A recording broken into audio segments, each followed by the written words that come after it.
Already আমি থিওরেমগুলো দেখানো হয়ে গেছে। আজকে আমি কিছু অঙ্কগুলো দেখাচ্ছি যেগুলো তোমাদের ইউনিভার্সিটিতে আসছে, মানে ইম্পর্টেন্ট দেখে দেখে আমি করাবো। তো ঠিক আছে, দেখো একটু আজকের এটা তোমার পেজ নাম্বার 189 তোমার বইয়ের 189 পেজে হেলিক্স অ্যান্ড প্রজেক্টস প্রপার্টিতে যে অঙ্কগুলো আছে।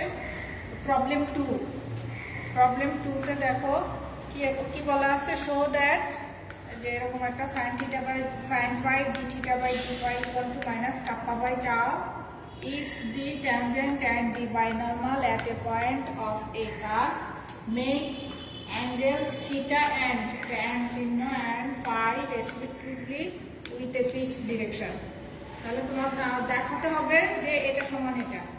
হ্যাঁ, যদি তোমার কি ট্যানজেন্ট এবং বাইনর্মাল at a point of a curve and এখানে আমি ছবি আঁকছি, একটু দেখো যে এই যে ট্যানজেন্ট, এটা একটা কার্ভ, যে কার্ভ, এটা ট্যানজেন্ট, এই যে ট্যানজেন্ট, আর এটা হলো নর্মাল, এটা বাইনর্মাল। তাহলে কি বলছে, ট্যানজেন্ট যদি ফিক্সড ডিরেকশন, এটা হলো একটা ফিক্সড ডিরেকশন, সেটার সাথে যদি ট্যানজেন্ট থিটা কোণ এবং বাইনর্মাল ফাই কোণ উৎপন্ন করে, তাহলে তোমাদেরকে এটা প্রমাণ করে দেখাতে হবে। তাহলে আমরা দেখাচ্ছি, দেখো প্রমাণটা আমরা কি লিখলাম, let the tangent and the binormal at a point of a curve make angles theta and phi with a fixed direction say a। হ্যাঁ, আমরা ধরে নিচ্ছি যে ট্যানজেন্টটা এই ফিক্সড ডিরেকশন, এটাকে a ধরে নিচ্ছি, এটার সাথে থিটা কোণ এবং বাইনর্মালটা ফাই কোণ উৎপন্ন করছে। তাহলে কি হবে, t ডট a সমান আমরা লিখতে পারি modulus of t modulus of a cos θ, এটা ডট প্রোডাক্টের সূত্র অনুসারে। তাহলে এটা সমান সমান a cos θ, যেখানে তোমার মডুলাস অফ t এর মান 1, কেননা মডুলাস t টা আমাদের ইউনিট ট্যানজেন্ট ভেক্টর, এর জন্য এটা একক ভেক্টর, সেটার মান 1। আর এটা কনস্ট্যান্ট, a হলো কনস্ট্যান্ট, এটা যার কারণে এটা a এর মানটা a থেকে যাচ্ছে। এখানে একটা ভেক্টর চিহ্ন হবে, কলমটা ভেক্টর চিহ্নটা থাকবে যেহেতু এটা কনস্ট্যান্ট ভেক্টর। তাহলে তোমার a cos θ, এটা 1 নম্বর ইকুয়েশন দিলাম। একইভাবে b ডট a সমান সমান আমরা লিখতে পারছি modulus of b a modulus of a cos phi, হ্যাঁ, a cos phi। একইভাবে এখন ডিফারেন্সিয়েশন করব 1 কে উইথ রেসপেক্ট টু s এর সাপেক্ষে 1 কে করো। প্রথমে বাম পাশে টিকে করলে t dash dot a plus t dot a dash, হ্যাঁ, ইকুয়াল টু ডান পাশে করলে মাইনাস a cos θ কে করলে sin θ মাইনাস sin θ হচ্ছে আর d θ বাই ds s এর সাপেক্ষে ডিফারেন্সিয়েশন। আচ্ছা, এখন এই লাইন থেকে আমরা পরবর্তী লাইনে এখানে এটা কনস্ট্যান্ট ভেক্টর যেহেতু, তাহলে a প্রাইমের মানটা তোমার 0 আসবে। হ্যাঁ, a প্রাইমের মানটা 0 আসবে, সেটা আমরা লিখছি অলরেডি। আচ্ছা, টি ড্যাশের পরিবর্তে আমরা কাপ্পায়ন বসালাম, সেটা কোন সূত্র, সেরেট-ফ্রেনেট ফর্মুলা অনুসারে টি ড্যাশের পরিবর্তে বসালাম ডট a প্লাস 0, যেহেতু a ড্যাশের মানটা 0, তাহলে ডান পাশটা ঠিক আছে যা ছিল। তাহলে kappa n dot a equal to minus a sine θ d θ ds, এটাকে আমরা 3 নম্বর ইকুয়েশন দিয়ে রাখলাম। আচ্ছা, again differentiation 2 with respect two s we get. একইভাবে যে নাম্বার 2 ইকুয়েশনটাকে ডিফারেন্সিয়েশন করো, তাহলে তোমার একইভাবে b dash a plus b dot a dash equal to minus a sign phi d phi by ds। তাহলে এখানে b ড্যাশের মান সেরেট-ফ্রেনেট ফর্মুলা থেকে আমরা লিখতে পারি minus tau n dot a, আর এটার মান যেহেতু 0 সেটা আমি লিখিনি, ইকুয়াল টু ডান পাশে যা আছে ঠিক রাখলাম। তাহলে এটাকে আমরা 4 নম্বর ইকুয়েশন দিলাম। এখন 3 নম্বর ইকুয়েশনটাকে ডিভাইডিং 3/4, 3 নম্বরকে 4 নম্বর দ্বারা ভাগ করি। 3 এ আছে এটা কাপ্পা এন ডট এ, 4 এ আছে এটা, ডান পাশে এটা এবং এটা ভাগ করে দেখালাম। তাহলে এখানে কাটাকাটি যাবে, ক্যান্সেল হবে, ক্যান্সেল হয়ে কাপ্পা বাই টাউ মাইনাস থাকবে এখানে সাইন θ বাই সাইন ফাই, যে সাইন θ বাই সাইন ফাই, আর ds চলে যাবে, থাকবে d θ বাই d ফাই। তাহলে অতএব ট্রান্সফার করো sine θ by sine phi d θ by d phi equal to minus kappa by tau. হ্যাঁ, আমাদের এটাই প্রমাণ করতে বলছে আমাদের প্রশ্নটাতে, শো দ্যাট, হ্যাঁ, প্রমাণ করতে বলছে এটা সমান এটা। তাহলে আমাদের প্রমাণটা হয়ে গেল যে যদি থিটা ট্যানজেন্ট থিটা কোণ উৎপন্ন করে ডিরেকশনের সাথে, ফিক্সড ডিরেকশনের সাথে, এবং বাইনর্মাল ফাই কোণ উৎপন্ন করে, তাহলে এই প্রমাণটা আমাদের হয়ে গেল। আচ্ছা, এখন আমরা নেক্সট 3 নাম্বার যে প্রবলেমটা আছে সেটাও ডিসকাস করছি। 3 number show that x equal to, এটা একটা কার্ভ, এই যে হেলিক্সের equation, if 3ac equal to thrice ac equal to plus minus 2b square. হ্যাঁ, যদি তোমার এখানে দেখাতে হবে যে হেলিক্সের ইকুয়েশনটা এটা পাওয়া যাবে। হ্যাঁ, হেলিক্সের ইকুয়েশন থেকে এটা পাওয়া যাবে। হ্যাঁ, তাহলে আমরা দেখাচ্ছি। দেখো যে এটা হেলিক্সের ইকুয়েশন দেওয়া আছে, given that we have x equal to এটা x ডট সমান ডট প্রোডাক্ট মানে ডিফারেন্সিয়েশন, তাহলে a 2bu 3c এখানে 3cu স্কয়ার, এটা জাস্ট আমরা ডিফারেন্সিয়েশন করে লিখলাম। x ডাবল ডট মানে আবার ডিফারেন্সিয়েশন করি, তারপরে x triple dot again differentiation, তাহলে এগুলো 0 0 হয়ে গেল, এটা 6c। হ্যাঁ, এটা থাকলো। আচ্ছা, নাও x dot cross x double dot, এখন এই x ডট এবং x ডাবল ডটের ক্রস প্রোডাক্ট। হ্যাঁ, এটাকে করলে আমরা এটা পাবো। এটা একটু তোমরা সাইডে একটু বের করে নিবা আলাদা করে, তোমরা ক্রস প্রোডাক্ট অলরেডি বের করা জানো, তো সেটা ফলো করে তোমার এটা হয়। আচ্ছা, আমাদের এই সূত্রটা লাগবে, আমাদের এই প্রমাণটা করার জন্য আমাদের সূত্র লাগবে, টাও এবং কাপ্পার সূত্র লাগবে। সেখানে এই জিনিসটা লাগবে আমাদের বক্স প্রোডাক্ট কি, x dot x double dot x triple dot. তাহলে এটা সমান আমরা লিখতে পারি, হ্যাঁ, যেহেতু a ডট b, এটাকে যদি b মনে করো, a cross b dot c হবে, তাহলে হ্যাঁ এটা তাহলে এটার মানটা আমরা এটা লিখলাম a ডট এটা ডট প্রোডাক্ট। তোমার এগুলো তোমরা একটু আরেকটা লাইন বাড়াই নিবা। এখানে তোমার x ডটের মানটা যেটা আছে, এটা অলরেডি আমাদের এটার মানটা অলরেডি আমরা বের করছি। এটা এই যে 6bcu square minus 6ac 2ab dot তোমার x ট্রিপল ডট হলো এটা 0 0। হ্যাঁ, এটা এখানে আমি সাইড দিয়ে বোঝা যাচ্ছে না অল্প, মানে একটু 2ab এটা উল্লেখ করে দিবা, একটা লাইন বাড়তি উল্লেখ করে দিলে। তাহলে এই ডট প্রোডাক্ট, তাহলে 0 0 যেহেতু প্রথম দুইটা, তাহলে প্রথম দুইটার জন্য 0 0 চলে আসছে অটোমেটিক। আর এটা লাস্টেরটা 2ab সাথে এখানে গুণ হবে 6 ছিল তোমার 6c ছিল, তাই না? সরি, এটা 6c, এটা হলো 6c, তাহলে 6ab 12abc হয়। তোমার থাকে কি, এই বক্স প্রোডাক্টের মানটা পাওয়া গেল 12abc। আচ্ছা, এরপরে বের করতে হবে মডুলাস অফ এক্স ডটের মানটা। তাহলে মডুলাস অফ এক্স ডট, এই যে এক্স ডট আছে, এটাকে মডুলাস করলে a square plus 4b square c square. এখান থেকে কি করলাম দেখো, 9c স্কোয়ার কমন নিলাম। হ্যাঁ, 9c স্কোয়ার কমন নিলে তোমার এখানে এটা তোমার u টু দি পাওয়ার 4 হবে। হ্যাঁ, u টু দি পাওয়ার 4, এখানে u টু দি পাওয়ার 4, এটা হোল স্কোয়ার করলে এই যে স্কোয়ার, এটা whole square u to the power 4 হবে। তাহলে u টু দি পাওয়ার 4টা লিখলাম আগে, আর এই যে 4b square u square divided by 9c square a square by 9c square লিখলাম। আচ্ছা, এটা ব্র্যাকেটের বাইরে নিয়ে আসলে 3c two a square by, আবার এটাকে আগে লিখলাম, এটাকে মানে এভাবে লিখলাম, ভিতরে লিখে whole to the power half, মানে রুট আসছে তো এই জন্য whole to the power half. তাহলে এটা কার মান বের করে রাখলাম আমরা, মডুলাস অফ এক্স ডটের মান।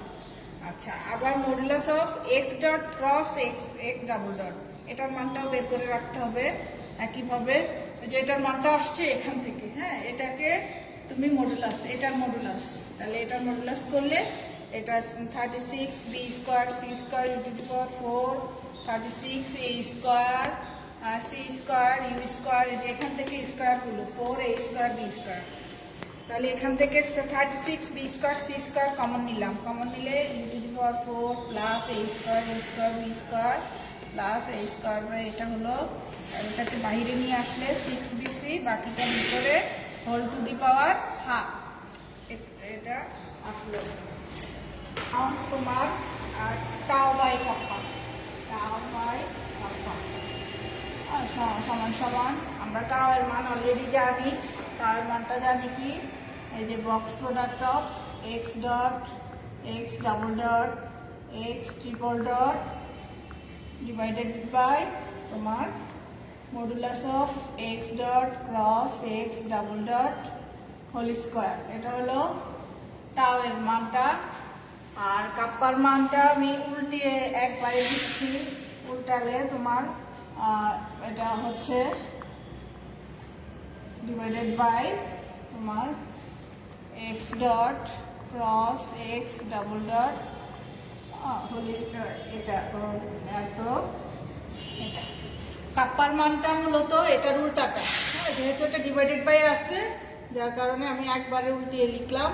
তাহলে এখন আমরা মানগুলো বসাবো, মানগুলো কোত্থেকে, ওখান থেকে যে মানগুলো আমরা বের করে ফেলছি আগেই, তাহলে সেখান থেকে আমরা মানগুলো বসাবো। তাহলে আমরা মান বসাই, তোমার এখানে তোমার উপরেরটার মান আমাদের অলরেডি ওখানে আমরা বের করছি, সেই মানটা লিখছি, বা 12abc into 27c cube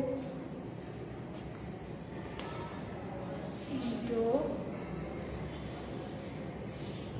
a square by 9c square plus 4b square by 9c square u square plus u to the power 4 whole to the power half, whole to the power half divided by এখানে এটার মানটা বের করা ছিল, সেটা whole square 216 b cube c cube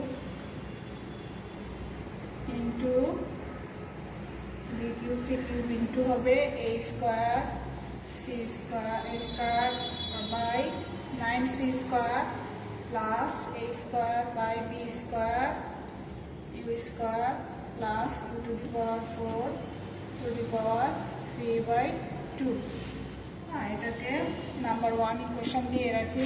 তাহলে আমরা দেখো মানগুলো কোত্থেকে বসালাম, একটু ওই যে এক্স আমার এখানে অলরেডি তোমার এক্স এর বক্স প্রোডাক্টটা দেওয়া আছে 12ac, উপরে কি এক্স এর বক্স প্রোডাক্টের মান, আর দরকার হলো x dot whole cube. X dot কোথায় আছে, এই যে এটার হোল কিউব। তাহলে এটার হোল কিউব কত, এটার হোল কিউবে কত হবে 27c কিউব, 27c কিউব, এটা লেখা হয়েছে এটার হোল কিউবে। আচ্ছা, এটা লিখলাম আমরা। আর তোমার এখানে হোল কিউব, যেহেতু এখানে একটা কিউব আসবে 3/2 হোল কিউব আছে। আচ্ছা, এটার মানও ওই পাশে দেওয়া আছে, সেটা হলো যে 6bc ইন্টু, তাহলে 6bc এর হোল স্কোয়ার, এটা হোল কিউব, একবারে হোল কিউব। এই যে এই মানটার হোল কিউব একবারে 6bc, তাহলে এটার হোল কিউব কত হবে 216 b cube c cube into whole to the power 3/2 এটা। তাহলে আমরা এটা কি পেলাম, আমরা টাও বাই কাপ্পার মানটা পেলাম। এখন দেখো তোমার উপরে এগুলো সবই কিন্তু কনস্ট্যান্ট আইটেম, এই যে এই পাশে যেগুলো সেগুলো সবই কনস্ট্যান্ট, পুরোটাই constant item.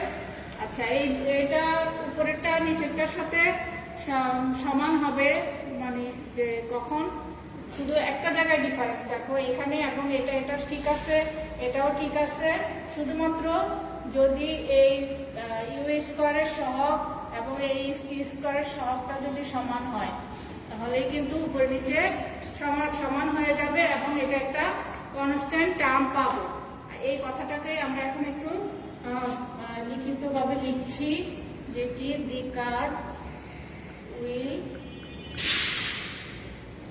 will be a helix, একটা helix হবে, will be helix if tau by kappa equal to constant।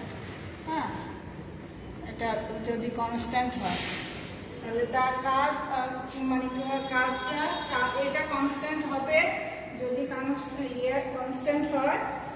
Das equation 1 will be কখন কনস্ট্যান্ট হবে will be constant if we have আমরা যদি মানে আমাদের নাম্বার 1 ইকুয়েশনটা কখন কনস্ট্যান্ট আমরা বলতে পারবো ইফ আমাদের ওই যে আমি দেখালাম ইউ স্কয়ারের সহগ 4b square by 9c square equal to নিচের যে ইউ স্কয়ারের সহগ এই দুইটা যদি সমান হয়, হ্যাঁ এই দুইটা যদি সমান হয় তাহলে আমরা বলতে পারবো যে এই টাউ বাই কাপ্পাটা কনস্ট্যান্ট একটা টার্ম পাবো এবং এটা একটা হেলিক্সের ইকুয়েশন হবে। তাহলে সেখান থেকে আমরা এখন একটু ইয়ে করি, গুণ করি। 4b two the power 4 equal to 9a square c square, that means এখানে 2b স্কয়ারের পরে হোল স্কয়ার আর এই পাশে হলো 3ac উপরে হোল স্কয়ার, এটা এই পাশে আরেকটু হবে হোল স্কয়ার উঠাই দেই, হোল স্কয়ার উঠাই দিলে 2b square equal to plus minus 3ac plus minus 3ac। আচ্ছা এটাকে আমি একটু ঘুরায় লিখে দিচ্ছি, অতএব 3ac equal to plus minus 2b square, hence proved. আচ্ছা আমরা প্রশ্নটার দিকে আবার একটু তাকাও। হ্যাঁ প্রশ্নতে আমাদের কি ছিল একটু প্রশ্নতে দেখো যে শো দ্যাট যে এই কার্ভটা একটা হেলিক্স হবে if thrice ac equal to plus minus 2b square.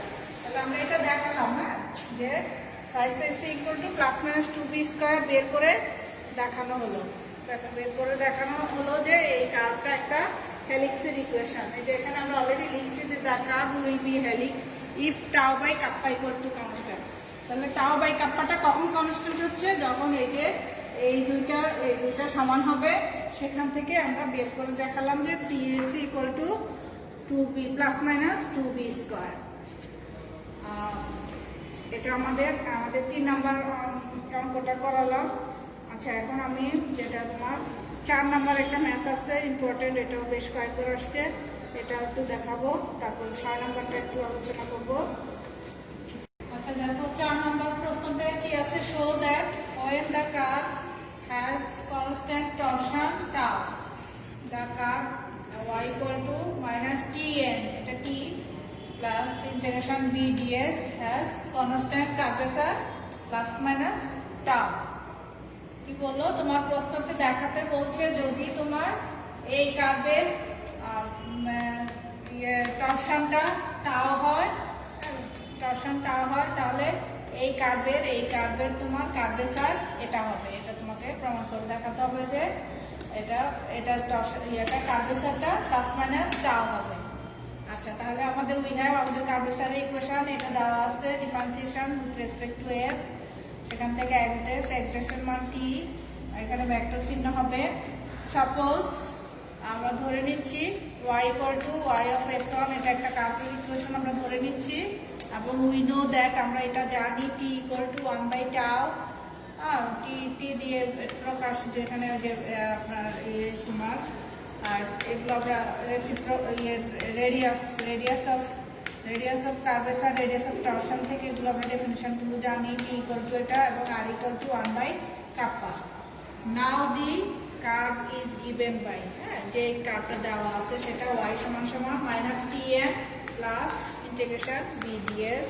তাহলে আমরা কি করলাম dy, এখানে ডিফারেন্সিয়েশন, ওই পাশে ডিফারেন্সিয়েশন দেখাচ্ছি, ডিফারেন্সিয়েশন দেখালে dy equal to minus t, এখানে n কে করলে dn, ইন্টিগ্রেশন আর ডিফারেন্সিয়েশন পাশাপাশি যেহেতু তার ডিফারেন্সে উঠে যাবে, থাকবে b ds, যেহেতু ডিফারেন্সিয়েশন করছি এটা থাকবে না b ds। এখন আবার এই লাইন থেকে আবার কি করছি s1 এর সাপেক্ষে ডিফারেন্সিয়েশন, dy কে s1 এর সাপেক্ষে ডিফারেন্সিয়েশন করলে তাহলে এটা হচ্ছে এবং t এর মান 1 বাই টাউ, যে এখান থেকে বসালাম t এর মান 1 বাই টাউ, এটাকে dn by ds1 b into ds by ds1 লিখলাম। আচ্ছা এই পাশে ডিওয়াই বাই ডিএস ওয়ান এর মানটা, এটা একটা ট্যানজেন্ট, হ্যাঁ, dy by ds one tangent, সেটাকে টি ওয়ান নাম দিলাম। হ্যাঁ, ওয়াই ওয়ান যেহেতু ওয়াই ওয়ান কার্ভ, এর জন্য এই কার্ভের জন্য আমরা নাম দিলাম যে টি ওয়ান ট্যানজেন্ট। আচ্ছা এটা আমরা যা আছে লিখলাম, এখানে কি করলাম একটু জাস্ট এটাকে ডিএন বাই ডিএস লিখলাম এবং ডিএস বাই ডিএস ওয়ান, তাহলে মানের দিক থেকে ঠিক থাকলো। আমাদের প্রয়োজন অনুসারে আমরা এটা করে নিলাম। আচ্ছা এখানে b into ds by ds one, s ওয়ানের সাপেক্ষে ডিফারেন্সিয়েশনটা দেখালাম। আচ্ছা তাহলে তোমার এই লাইন থেকে পরবর্তী লাইনে আমরা কি করব, এটার মানটা অ্যাড্রেস বসাচ্ছি, এটার মানটা তোমার ডিএন বাই ডিএস এর মানটা আরগুলো ঠিক থাকবে সেটা দেখো। এখানে t one minus one by tau, ওই যে এটার মানটা অ্যান্ডের বসালাম, ডিএস বাই ডিএস ওয়ান রইলো, এটা রইলো, এগুলো আমাদের যা আছে রইলো, এটা আমরা ঠিক লিখলাম। মাইনাস ওয়ান বাই টাও, এই যে অ্যান্ড এর মানটা আমরা বসাচ্ছি ক্যাসেরেক্টর ফর্মুলা থেকে, minus kappa t plus tau b into ds by ds one b ds by ds one, এটা লিখলাম। এখন গুণ করে দাও, মাইনাস মাইনাসে প্লাস হয়ে যাবে, kappa by tau ds by ds one into t minus, এই যে এখানে টাও টাও কাটা যাবে, মাইনাস আছে, minus b ds by ds one, আর এখানে plus b ds by ds one, তাহলে কি এই দুইটা কাটাকাটি যাবে না, চলে যাবে, থাকে শুধু এই ফার্স্ট আইটেমটা, সেটা আমরা এখানে টি ওয়ানের মানটা বের করে লিখলাম, সেটার আমরা নাম্বার ওয়ান ইকুয়েশন দিলাম এটাকে। এখন তোমার এটাকে এটার দেখো উভয় পাশে কি করলাম, আমরা ডট প্রোডাক্ট নিলাম সেম ভেক্টরের, হ্যাঁ, যে মানে বাম পাশে যা আছে ঠিক তার dot product t one dot t one, আর এটা ডট করে এটা ডট এটা করলে তাহলে এই অংশটা whole square t dot t. আচ্ছা আমরা জানি অলরেডি যে কি, যেহেতু এগুলি ইউনিট ট্যানজেন্ট বা একক ভেক্টর, যার কারণে এদের dot product equal to one হয়ে যাবে, যে সেটা আমরা টি ডট এটা আমরা, আর সেম ভেক্টরের ডট প্রোডাক্ট ওয়ান হবে ট্যানজেন্ট ভেক্টর, তাহলে সেই ওয়ান লিখলাম, এটা ওয়ান চলে ওয়ান, আর এখানে আমরা লেখার দরকার মনে করিনি, এটা হোল স্কোয়ার। আচ্ছা এখন হোল স্কোয়ার উঠাই দিলাম, বাম পাশে নিয়ে আসলাম, প্লাস মাইনাস ওয়ান হয়ে যাবে, হোল স্কোয়ার উঠাই দিলে এটা নাম্বার টু ইকুয়েশন। হ্যাঁ নাম্বার টু ইকুয়েশন। এখন নাম্বার ওয়ান এবং নাম্বার টু এর মধ্যে দেখো সামঞ্জস্যটা, যেমন এই মানটা, এই মান এটার মান কি আসলো plus minus one, that means এটার মানটা প্লাস মাইনাস ওয়ান, তাহলে প্লাস মাইনাস টি হয়ে যাবে, সেটাই লিখলাম আমরা, T one equal to plus minus T, vector চিহ্ন দিতে হবে তোমার এখানে। তাহলে এখন ডিফারেন্সিয়েশন করি with respect to S one এর সাপেক্ষে, তাহলে D T one by D S one, এখানে plus minus D T by D S one.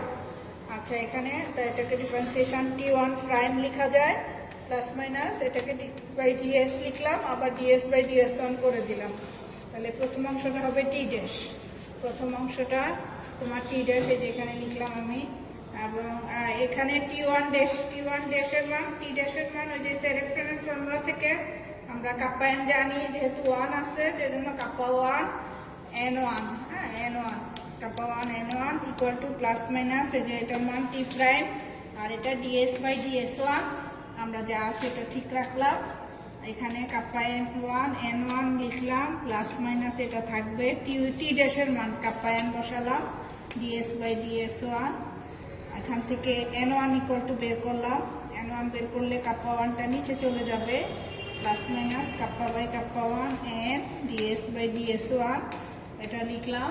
Next আমরা কি করলাম দেখো, এটাকে আবার উভয় পাশে ডট প্রোডাক্ট সেম ভেক্টরের ডট প্রোডাক্ট নিচ্ছি, তাহলে N one dot N one, হ্যাঁ, আর ডান পাশে সেম ভেক্টরের ডট প্রোডাক্ট, এখানে এন ডট এন থাকতো, এন ডট এন আসে, তো এন ডট এন এর মান ওয়ান, যার কারণে আর এটা লিখিনি, তাহলে এটা হোল স্কোয়ার ইকুয়াল টু কি চলে আসবে ওয়ান, এগুলো যেহেতু ইউনিট ভেক্টর সেজন্য এগুলো সব ডট প্রোডাক্টে ওয়ান হবে মানটা, তাহলে ওয়ান চলে আসলো, এটা হোল স্কোয়ার উঠাই দিলাম, প্লাস মাইনাস ওয়ান লিখলাম, আমাদের ডিএস বাই ডিএস ওয়ান সমান কি আসবে কাপ্পা ওয়ান বাই কাপ্পা, এটার মানটা উল্টে যাবে ওই পাশে গেলে, তাহলে থ্রি, এটা নাম্বার থ্রি ইকুয়েশন।